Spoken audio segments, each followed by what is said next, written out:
Good morning, everyone. I hope you enjoyed our networking dinner last night in the Augustiner Keller. Had good conversations. And by the way, those people who joined us on Wednesday evening, when they played at the end, Sweet Caroline, I wasn't sure if 100 people will stand up again on chairs and sing Sweet Caroline, but that didn't happen. But you enjoyed and had a wonderful last night. Yesterday, there is a sign. We launched the Certified Digital Asset Valuator, and I heard in the breaks that not everybody downloaded the app, our conference app, because in our conference app, there are more information about the Certified Digital Asset Valuator. And Wolfgang Kniest worked for a long time. That's the point I made yesterday when we launched the CDAV. He has additional work to preparing the conference, and he worked on a video, and we will join this video with you now.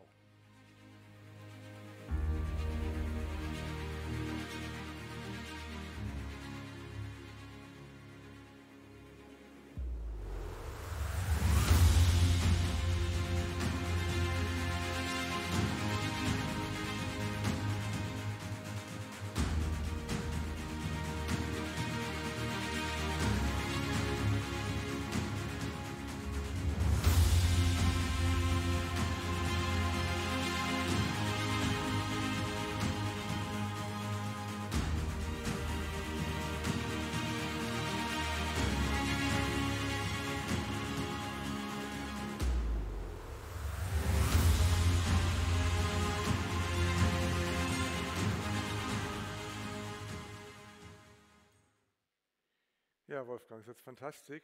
We will use the video for social media, and those of you who follow me on LinkedIn, it would be nice. I posted last night a short period of my opening speech yesterday. It would be nice if you like it or repost it. Yesterday night I sent this video to Panel Black, and he reacted within a few minutes and told us awesome, because he didn't know about our venture with the CDAV. And it's really a venture to launch a digital asset valuation certification when no one in the world until now launched this is a venture. And we did a lot of research in the beginning, and there are many universities who teach us round about blockchain. You find it in the US, in Europe, but no one until now deals with the topic of digital asset valuation. And so it really makes sense that you at least register to be an observer what will happen in the future, because you will also get special rates if you upgrade within the next week. And those of you, and already there were also a few people who joined the founding membership, will have special benefits and will for a long time, for lifetime, our founding member be. So have a look at the app, or if not, we will print out in the break the slides. There are more information about the Certified Digital Asset Valuator. Our today opening keynote speaker gave me just a new book, which is published this week. In German, wir sind fake, we are fake, with other authors, and the AI use deep fake what everybody has seen of us is really a top topic which most of us will interest. Yeah, he has a motto for many, many years, and that is a motto which I think everybody can agree immediately. First switch on brain, then technology. That is a motto he has around about 10, 15 years. And what's really impressive for me, I know him for more than 15 years, he's reinventing always new. I know him from the speaker, from the German Speakers Association, and when we had the lockdown and COVID crosses over the world, all the speakers had a big problem because no one booked them. There were no engagements more. And what he did, he used video conferences, webinars, and it was a time he earned a lot of money, you can say so. But what's also impressive for me is that you are always on the edge. He knows so much things round about technology to make us more productive that is always impressive to have a talk with him. And I'm absolutely sure that he will today will give us also a lot of information we do not know.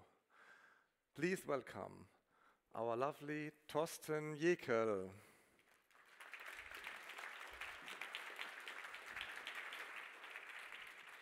Thank you very much, and a very warm welcome to my birth city, Munich.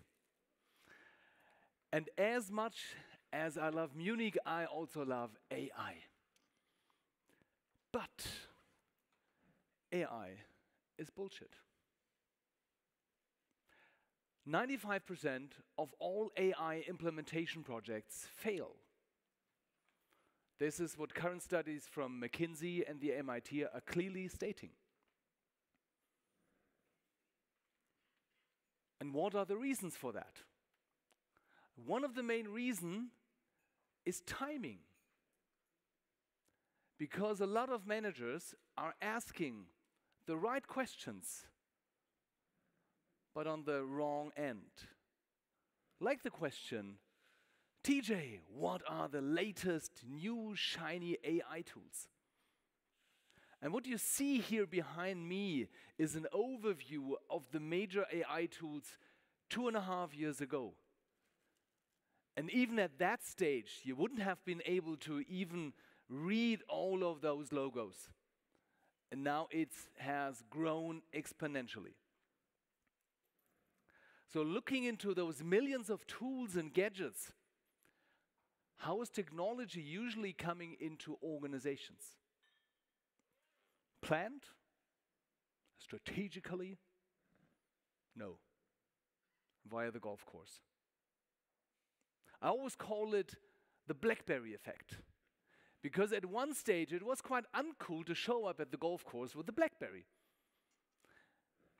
So managers went back to their IT department and said, I need this new iPhone. Including those who were always asking their assistants to print out their emails. Find the mistake. So, and then I see some managers that have kind of more gadgets than they can even carry. And looking into some board meetings, they sometimes remember me more sometimes to a playground like this. Or that. Just kidding. And I promise you I will take out this slide out of the official presentation, which you of course will get afterwards. For those of you who have seen my slides before, you might wonder to say, okay, these are different slides than TJ provided before. Yes, of course. Because I joined you Wednesday in the evening, and I'm very grateful for all those insights I was able to gain through a lot of talks with you during the day and the evening. Because I'm not really home in your sector, in your industry. So I always say, give me the best tool of the world and send me on the roof. You can just pray that it doesn't rain. Or when you ask me, what's a beta? Of course, a beta is an early stage of software. So when you ask me, what's a zebra, of course, is a striped horse. but I've learned that probably some terms have a different meaning in your industry. And we already talked about the quality of output of artificial intelligence. So, and I always say it doesn't start at the end, it starts at the beginning. So, and you probably all have heard the saying, a fool with a tool is still a fool. I always extend that in times of AI, because I say a fool with artificial intelligence makes the disaster faster. Artificial intelligence is nothing new. So actually, when did it first come to me? Exactly, and I looked it up. The first book I read on artificial intelligence was published exactly 40 years ago. So you see, I'm already a bit longer young. So that was my first book. Coming with my first computer, that was when I was 14. And a nice incident, this photo, I took this in the former Nixdorf computer headquarters, which is now an IT museum. And that's where I started my working career in 1988. And since then, I'm also professionally asking me the question, how can you use technology to be more productive or to sell more? And from 2000 to 2010, I was responsible as a managing director of a German food juice company, and also was responsible for 13 European distributors. So what my mission is to bridge the gap between technology, which is one of my loves, and management, which is the other love, to bring them together, because I see technology and management is far too often not interconnected. Since 2010, I help other companies like the Coca-Cola company, for example, to be more productive with digital technology. Before I continue, I'm very interested in how AI ready are you? And one strategy is to go on slido.com and enter the eacva, or the other strategy is to just scan this QR code with your smartphone. And I already started where I'm seeing me, from no clue to number 5 being a fully integrated AI company. So you are here and your company is already driven by AI to 100%. I'm not there yet. So, but like yesterday, for example, I sat together with a group of Dutch colleagues, and they said, okay, we're a group of 7. 3 are here, 1 is on vacation, so literally half of the company was there. So, okay, with AI, no problem. So great to see where you are already standing, and I see we already have a number 5. Wow, that is great. So somebody who is already integrated AI company. I'm very much looking forward to see all of you, and especially the edges of the scene, but also all the other ones in my workshop after this keynote, because we will have a break, and afterwards I will host a workshop. And what you can, during that workshop, what you can do is always also ask questions.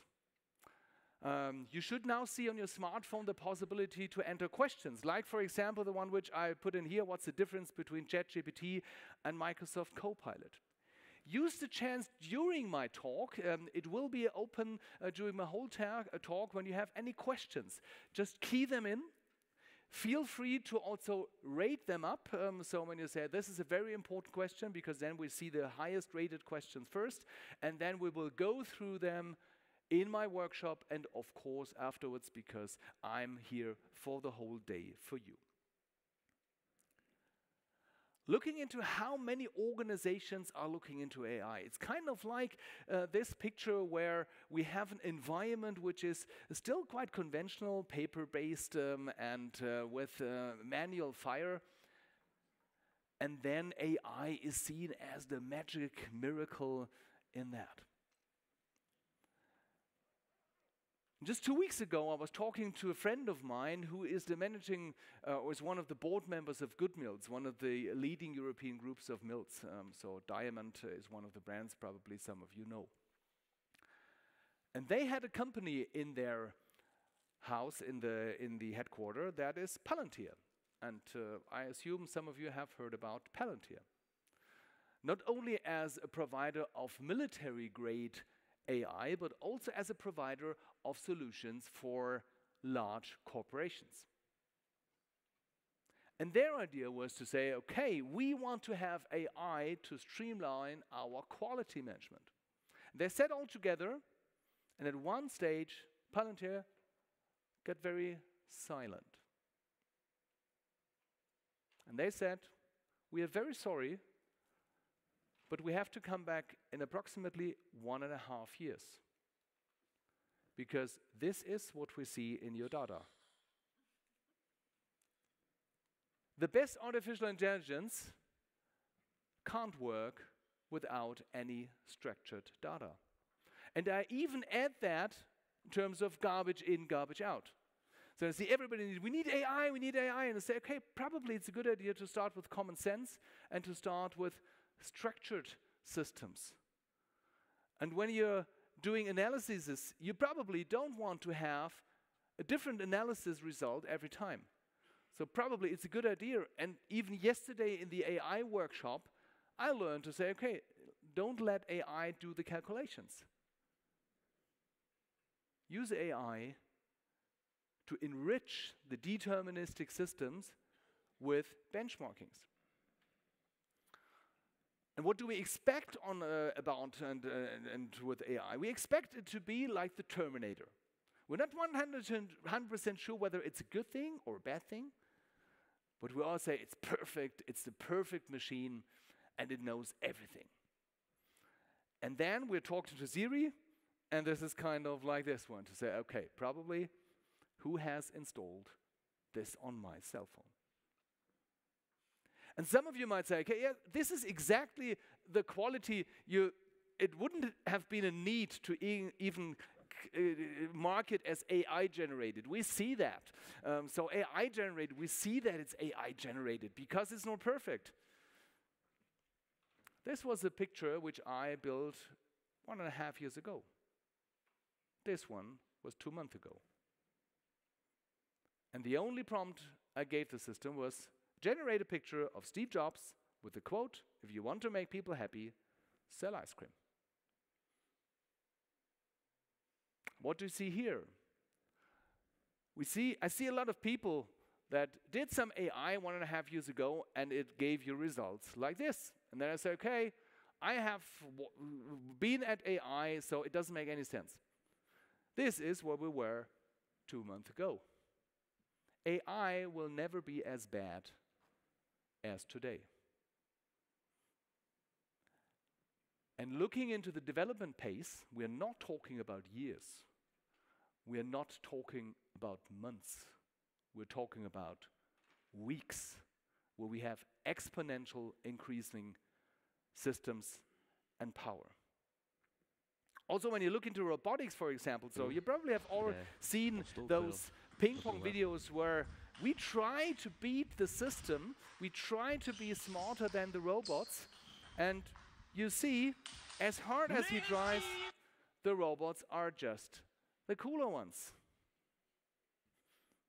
But this is AI generated. This is the original video. 100% of these videos which you see on Instagram, where robots are defeating human beings on ping pong, 100% AI generated. So we are, in terms of robotic, we are not there yet. But when you see what's already capable in terms of video generation, we are far ahead of what most of you already imagine. Just to give you an idea where we are at robotics at the moment, this is approximately the pace of the robotics, and this is not, people say, did you put some slow motion effect on it? No, this is kind of the realistic pace you have of systems which are in production, like here in the prototype in the BMW plants in the US. But there again, there is a mistake in the system. Because what we try to do is we say, okay, we have learned that with the beginning of the Ford Model T, that this is how we produce with humans, and now we try to just replace the human one by robots. People who have understood this system, they say, no, our robots are looking like that. Yes, Tesla is building robots, but what they understood in their production is to say, why shall we take all the limitations that we humans have? So when we can build robots that are much stronger, much powerful than humans. By the way, a former German company, KUKA, now owned by Chinese. So also looking in terms of when we're looking into artificial intelligence, today it's a good idea to always look into west direction, USA. When we're looking into the future of AI, we probably should be looking more eastwards.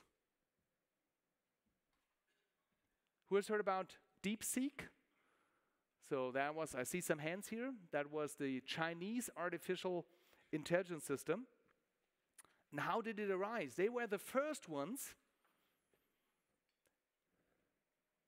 with the reasoning mode. Reasoning modes means that the artificial intelligence is not just thinking shortly but longer with some iterations. And they did that out of a bottleneck.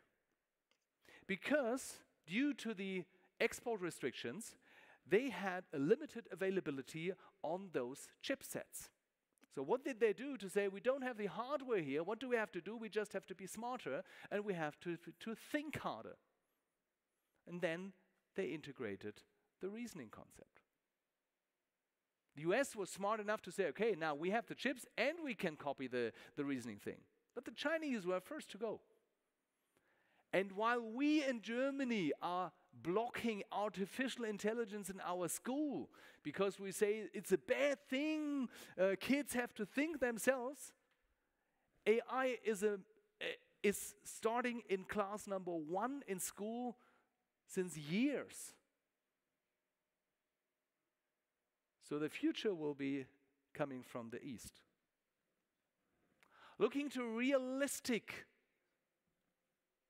ideas and realistic use of technology. Another nice example is self-driving cars. Don't know if anybody of you has already driven a Waymo car in San Francisco. Anybody who has already taken a drive? I see some drives there. I hear a lot of Germans who say, self-driving cars, I would never go into a self-driving car. What they did is they just, okay, don't be dogmatic, be pragmatic. So they now have more than 41 million kilometers with self-driving cars in San Francisco and in Waymo and the other cities. So in that time, they had 11 crashes. They compared it to regular ones, and they are above the 100. And yes, of course, a human being would never be so stupid like a Tesla to drive into a white lorry. But an artificial intelligence would never be so dumb to have a look on the smartphone and crash on the preceding car. Actually, I have a very good friend of mine who's living in San Francisco, and he says, I have a very simple strategy. When I want to cross the street, I always have a look, is this a real driver or is it a Waymo? The moment it's a real driver, he stops. The moment it's a Waymo, he crosses the street. Because he knows the Waymo car has seen me before I saw it. So artificial intelligence is making different mistakes. And we have to understand to say, yes, artificial intelligence is making mistakes we as human would never do. But in most of the systems, the bottleneck is not technology. Like my team always says, boss, it's not the system, it's the man who's sitting behind the system. You're the problem. And looking into how we judge technology, there's a very smart company and a hype cycle, you probably heard it, so the Gartner company, and they're always looking into how are expectations on technology developing over time. And I always compare it a bit to driving a bicycle. So who of you has children? So we see some hands. Who of you ever have been a child? So I assume now you're in the game. So, and I still remember when I got a bicycle at my birthday. So, of course, what I was excited to say, a bicycle, yeah, I love it. I can explore the world. Everything is possible with my bicycle. And then came step number 2. I will never ride a bicycle again. I always crash it and nothing. And of course, my father was smart enough to say, okay, give it another try. Give it another try. And I assume some of you can align with that experience. And probably bicycle driving is not as exciting as it was when I received my first bicycle. But now I can even move very productively with that and still have some fun. And that's also when you look into technology. Nowadays, nobody talks about metaverse. So metaverse was the big thing before artificial intelligence. So 3 years ago, if I would have said, I'm going to a conference, said, conference? That is 1980. We are meeting in the metaverse. We all have artificial intelligence. We have VR glasses. We have AR glasses, or virtual reality, artificial augmented reality. We all of them. Nobody is going to meet. Apple Vision Pro came, and now, while the press is now writing, yeah, Apple Vision Pro is a flop, Porsche is implementing it into their car dealerships. So next time you get your next 911, so you see the one in black and you say, okay, that's a bit boring. How does it look in yellow? No problem. You get an Apple Vision Pro, and then you can shift the color. Or while other people are saying, metaverse and Apple Vision Pro is dead, Lufthansa is using it to train their in-cabin personnel. They can decide, do I want to have a friendly guest or an unfriendly guest, and have a very realistic training experience. This is what I always say. So summing up that together, what are the biggest mistakes in terms of why technology is usually increasing complexity, increasing costs, but not productivity? It's 3 things. Number 1, tools for fools. Number 2, shitty data and processes. And number 3, unrealistic expectations. So therefore, it's a very good idea to start with probably not the shiniest systems, but with the systems that are working. Always to say, before we start with artificial intelligence, let's start with common sense. Or, as Andreas already said, switch on brain first, and then technology. A company out of a very different sector who did that very smartly some years ago was Mercedes-Benz in the USA. So buying cars in the US is a bit different than buying cars in Germany. So if you tell a US guy to say you have to wait 9 months for your Mercedes-Benz E-Class, they would ask you which pot have you smoked. So the usual stuff is that you go to your dealership and you drive off the dealership with your new car. But they had a challenge. And you see that challenge on the picture here. Because the moment when somebody said, I want to have that car, they said, let's go to the office and finish the leasing agreements. And the problem is sitting here, those doors. Because some of the clients decided to use one of the exit doors before they arrived at the office. They said, okay, how can we close that gap? What can we do to solve that bottleneck?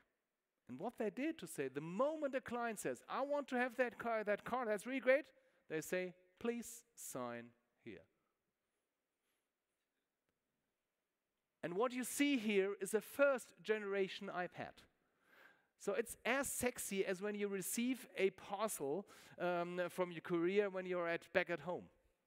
Is it about shiny pictures, about shiny systems? No.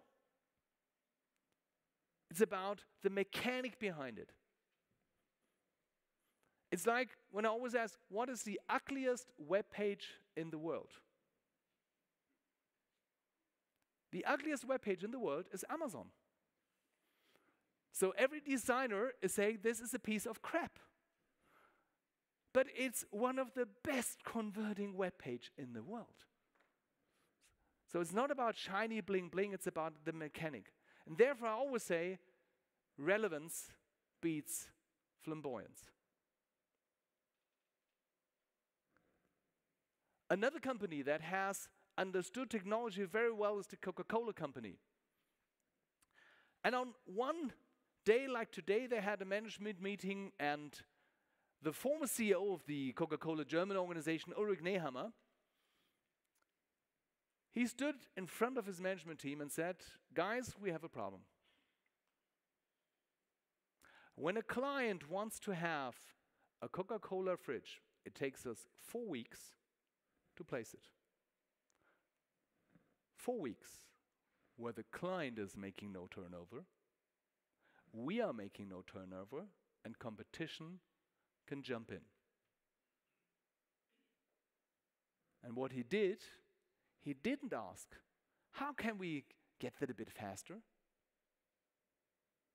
He stood in front of his team and said, what do we have to do to reduce that from 4 weeks to 24 hours? And at that moment, it was even quieter than here in this room. And he was very generous. He said, we can discuss whether we reach that this business year or next one. By the way, it was at the end of the business year, so he was very generous. And he said, we can discuss about which processes do we have to optimize? Which technology do you need? How do we have to train you? But one thing I'm not going to discuss is about the goal. And what he said, this is Ulrich Nehammer, he said, technology is only sensible when it meets 4 criteria. Criteria number 1, it has to increase speed. We have to get faster. Criteria number 2, it has to improve collaboration. Number 3, it has to improve connectivity between also the different departments, suppliers, and clients. And number 4, it has to increase scalability. Then it makes sense. On the other hand, this is a picture of the meeting rooms, because what they did is they changed monthly meetings where everybody was just complaining why everything doesn't work to daily stand-ups. And what they did, they had here these blackboards, these metal ones, and they had small groups where they're just asking the questions, how many refrigerators did you sell yesterday? And how many refrigerators do you sell today? Because Ulrich Nehammer is very clear, and Coca-Cola is very clear, to say within Coca-Cola there are only 2 jobs. Either you sell Coca-Cola or you help to sell Coca-Cola. And the nice thing, I came in there as a digital process advisor, and the first thing what I saw was this one, those digital whiteboards.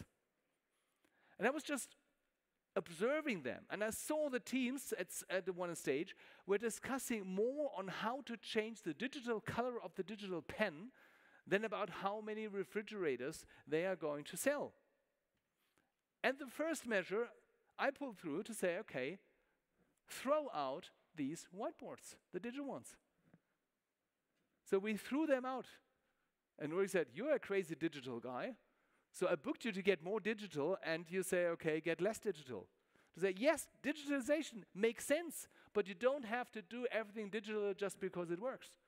Do it when it helps you to be more productive and to solve the problems of your clients in a smarter way.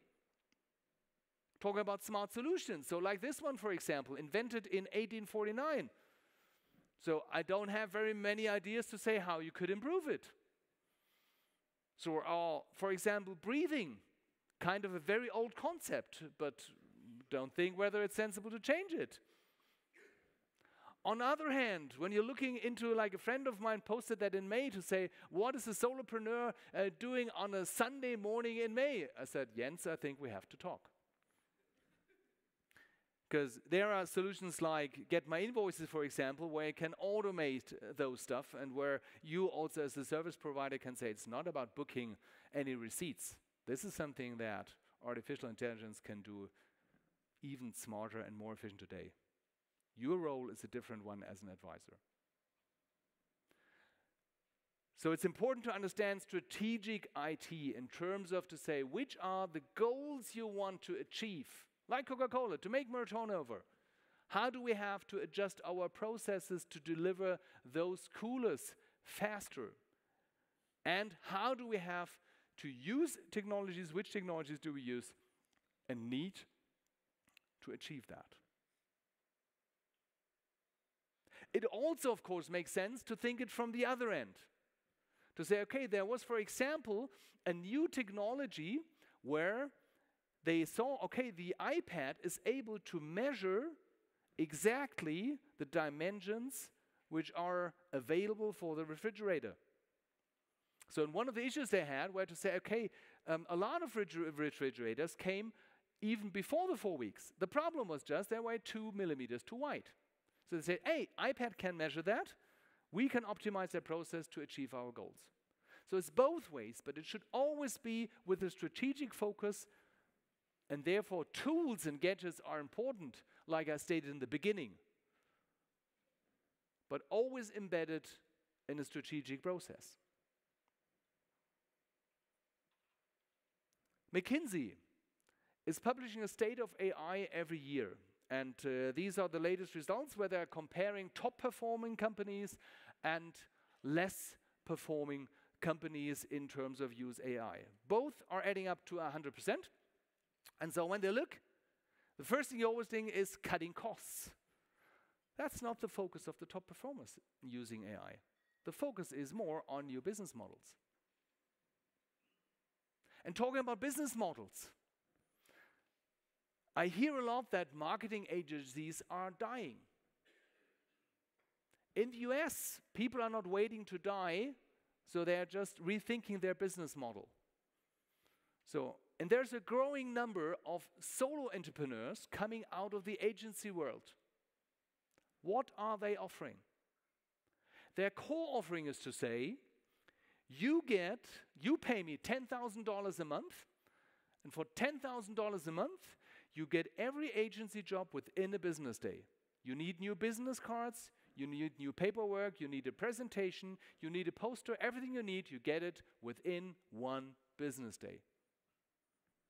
AI generated, but of course curated, communicated with a pro. Because give me the best artificial intelligence tools in terms of designing something, it would be a complete different result. And these solopreneurs are working half a day and making a revenue of 1.5 million a year. Don't know how your business is structured. I still have some potential to reach that number. And yesterday, in the bus, we had a nice discussion to say, where I talked to one of you and we were talking about the Big Four, to say they are competition, yes. And what's their big advantage? They have the resources and the processes and the standardization that you can even set an orang-utan to the system, and they can do everything because they have all the systems in place. With artificial intelligence, you have all that also. You have the resources that only the Big Four had in the past. You have that with artificial intelligence in every of your companies. The challenge is not to wait until the Big Four have decided to do that too. And one of the main reasons why we are slow in adopting the technology is always that we say, okay, I'm asking ChatGPT, and the results when I'm getting them are some kind of like when we ask our colleague after the 5th beer to say, how is that with IDV S1? How does that work? And probably even without any beer, you shouldn't ask me on IDV, for example, because I have no clue on that. And that's a good idea to have an understanding to say which tool and which system are you using. Coming back to Amazon, the ugliest web page on the planet. So a nice thing where you can see how artificial intelligence is used. Because they use it since years. Because when you, for example, when you order a TV, what you always get, you get a recommendation for a rack to mount it. And who has heard about the concept of temperature in the context of AI, artificial intelligence? So now you get a special super techie tip for the next cocktail party. Because very few people know the concept of temperature. And you can explain it very easily with Amazon. When you order a TV and you get just one recommendation for a rack, this is temperature 0. So that gives you that one most probable answer. Temperature 1 would give you a cupboard to put it out, a blanket for the sofa, a packet of crisps, for example, and probably even a pair of sneakers. Was it a pair of sneakers? What does have a pair of sneakers to do with the TV? Probably you don't dress up in sneakers when you watch TV. But probably you ordered at the same time. Because you said, okay, I need a new pair of sneakers. When I'm ordering at Amazon, okay, I don't have to pick up things twice, so I order it together. So this is the reason why sometimes you're getting some recommendations where I say, that doesn't fit. And hopefully that gives you an idea that it's unrealistic to expect a perfect result of artificial intelligence because it's statistics on steroids. And also important to understand the difference between automation and calculation and algorithms and artificial intelligence. And a nice way to understand the difference is looking into a bad day that Garry Kasparov had in 1997 when he lost against Big Blue. A lot of people say this is artificial intelligence. No, that was pure computing power. Now you can play that on your watch. And talking about watches, probably some of you have realized it. I'm the crazy guy with the analog watch and the analog ring and the digital watch and the digital ring. So I love both worlds. And when I have a look at these smartwatches, the computing power you have in these smartwatches, it extends the computing power that the Americans had when they flew to the moon in 1969 by millions of factors. What are we doing? The same what we did with this watch since we carried the first one, just reading the time. So most of us are using technology like driving a Porsche 911 with 60 miles an hour on the slow lane on the Autobahn. So my mission is to gear that up. What is artificial intelligence now? Looking into Lee Sedol, who lost against AlphaGo in 2015. AlphaGo is a very simple game in terms of the rules, but it's very complex in terms of all the probabilities. And even today, it's not possible that you won't have any Go apps where you can really play against PCs nowadays. That will change with quantum computing, but nowadays it's still not possible. What did they do? They just put in the rules of Go into the system and let the system play 3 million times against each other. That was the idea. And the interesting thing is there was one move of the system where every Go expert said, this is a complete stupid move of the system. Every expert said, now Lee Sedol is going to win. 2 moves later, he lost. And Lee Sedol was very contemplated and looked at that move and said, respect. This is a move no human being would have made.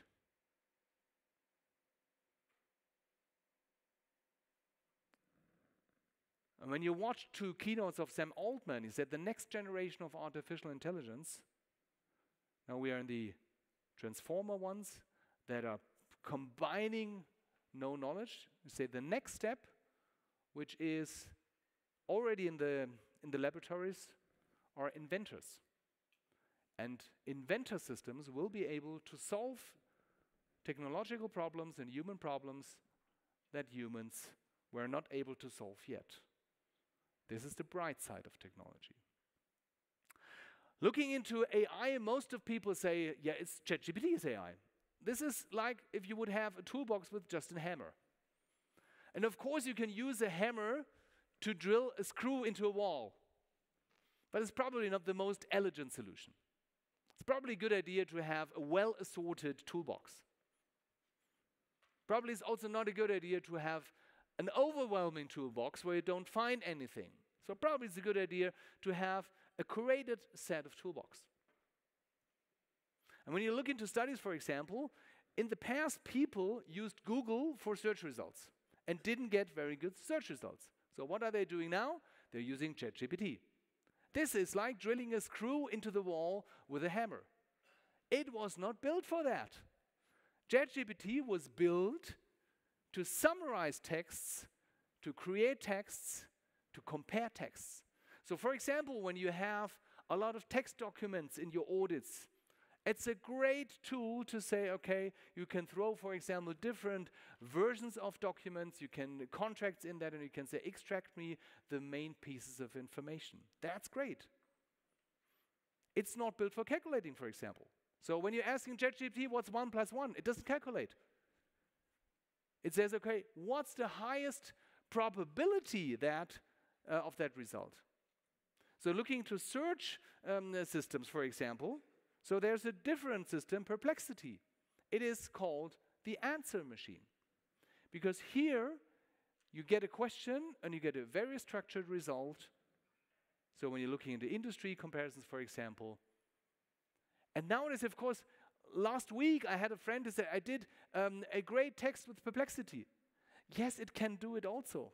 It is like taking a screwdriver and hitting a nail to put it into the wall. That also works the other way around, but it's not the best system. So it's a question to say, which tool do you need? And even when I looked into the workshop of yesterday from Strategy Bridge AI, they say, don't let the AI do the calculations.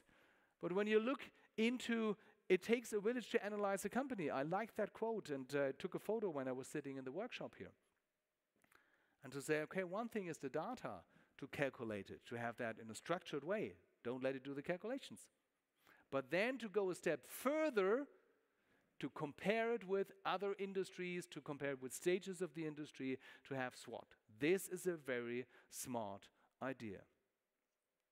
At that stage, I would be very interested in your focus in terms of AI. Because AI, what is AI for me? Everybody says, okay, artificial intelligence. No, I say AI is augmented intelligence. It's another tool.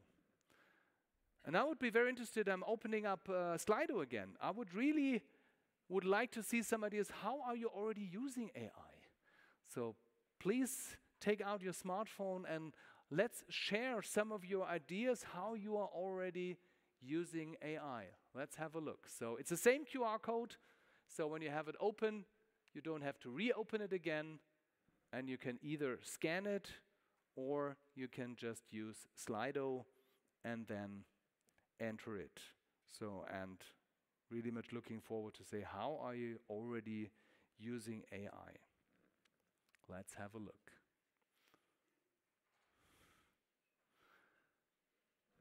And when it doesn't work, we keep relaxed, continue to enter those use cases.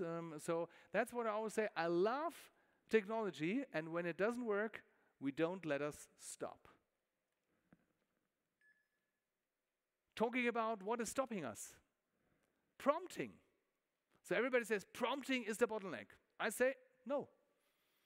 Prompting is not the bottleneck. Because when you look, for example, into ChatGPT 5, it already optimizes your prompt. And you can use AI number 1 to optimize your prompts for AI number 2. No problem. The bottleneck is leading the system. Because when I look into AI, augmented intelligence, it's like a new intelligent colleague. So, and when you hire somebody, what do you have to do? You have to brief him or her, you have to skill him or her, you have to train, you have to get feedback. And I always see that people are just giving a bad command into the wrong AI system and wondering why they're not getting the right system. And then they say, this is crap. Now we said, okay, how was your prompt? Which system did you use? Did you enter custom instructions, which you can do in every system? Did you give a thumbs up or a thumbs down to your result? Did you give a feedback in terms of this was wrong, that was right? And everybody who's interested, I will go deeply into these concepts and how you can use those practically in my workshop after the break upstairs. So now I assume all of you or a lot of you also see a shortage of labor. So and if you don't see it today, you will see it in most European countries, at least within the next 10 years. And for me, it's basically 3 strategies to overcome that. Number 1 is, don't lose people. So because people join companies and they leave bad bosses. It's not only about numbers, it's about leadership. Number 2, recruit smarter. And number 3, the topic of today, automate. The next myth is automation first. Say, no, it's not about automation first. Wrong. When you look into, for example, the typical thing where people, we are now completely digital. We used to do our meeting agenda and protocols and everything like that. The meeting minutes, we did that with manual notebooks. Even in analog times, that was a stupid idea to do that in a notebook. It doesn't get better when you do that in a digital notebook. This is digitization. Digitization is meaning we do exactly the same crap like the robot. We build it as a humanized robot with the same limitations. Digitalization is what you saw with Tesla, with the other robots, to say we are using more possibilities which we have with technology. Number 3 is digital transformation. This is what I told you about the digital models from the agency owners, where probably some of you might think about how could I adapt to that. And when I look into that quote from 1994 from the former CEO of Telefonica, Thorsten, he at that time said, if you digitize a shitty process, you end up with a shitty digital process. And this is more true than ever in times of AI. So looking into how do you automate, is that the first step? No. First step is always to say eliminate. Which process can we eliminate? And for example, in Coca-Cola, they introduced iPads. Did they introduce them on top of the notebook computers? No. They pulled all the notebook computers out of the system. And this is also a recommendation I say. Please don't always add systems.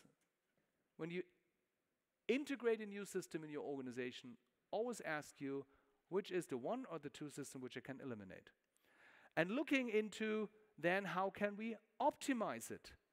And number 3, how can we automate it? And is it automation or AI? No. These are brothers and sisters.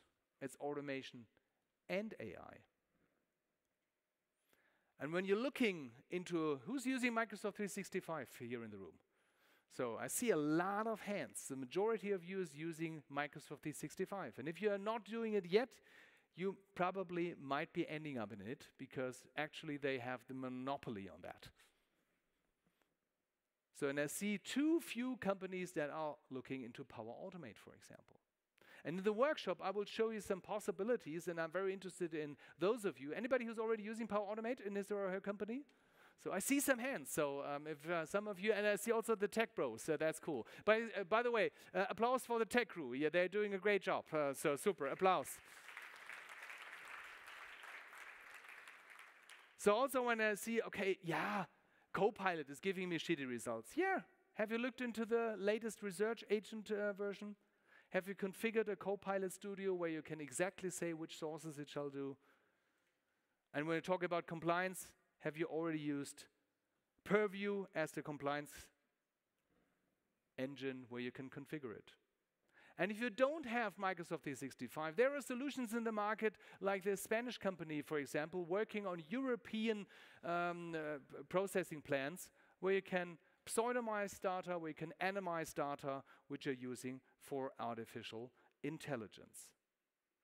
So, and even when you're not using AI today. Use it the time today to clean your data today and to use your existing tech.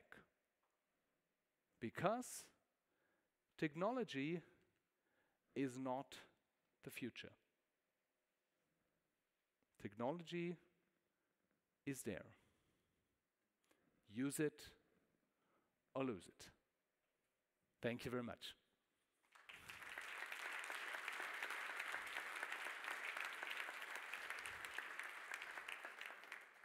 Thank you, Thorsten. Do you think it makes sense to answer a few questions or to introduce to your workshop? Yeah, what I recommend, as we have exactly 10 o'clock and we want to stick to the agenda, that to say we will definitely address all your questions and more in the workshop upstairs. And I'm also available in the breaks, but you're the boss. No, we can do that. Thorsten, thank you very much. Thank you. Never of any, yeah, through applause. It was an excellent keynote, and I hope everybody registered. No one ever visited our conference a day before, looked at other sessions, and integrated all these informations in his keynote. That's excellent, Thorsten, and we enjoyed it really. So let's have a break, and for those of us who didn't register for the CDAV, please do it, especially those who are interested in the founding membership, because it's limited of 25. See you later. Thank you.